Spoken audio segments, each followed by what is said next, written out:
Contexto histórico.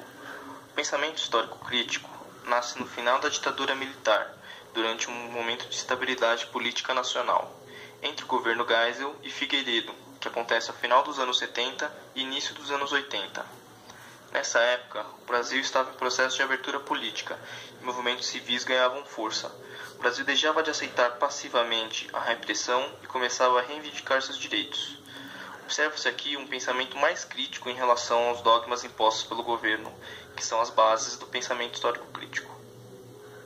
Em relação à pedagogia, a proposta é sobre a mudança do aprendizado tradicional, onde o professor fala e o aluno escuta, e assume que aquilo que o professor falou é a verdade absoluta sobre o assunto.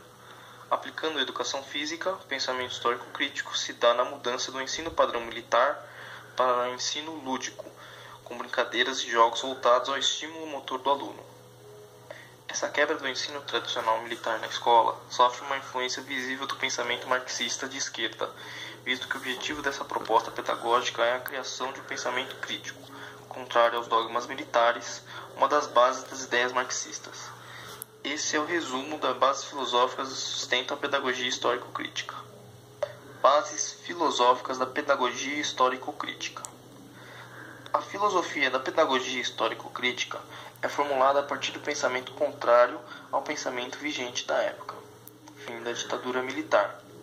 Nesse contexto, devemos falar sobre o materialismo histórico-dialético. O materialismo histórico-dialético é, simplificadamente, uma das nuances do comportamento humano. Aplicado à pedagogia e à educação física, ele se resume ao ensinamento mecânico de movimentos.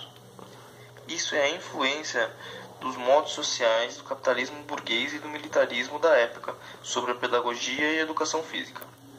A proposta pedagógica que vem em contrapartida ao materialismo histórico-dialético se dá pela introdução de brincadeiras de jogos lúdicos em contrapartida à mecanização e rotina de ensinamento das 4 modalidades que a escola tradicional ensina.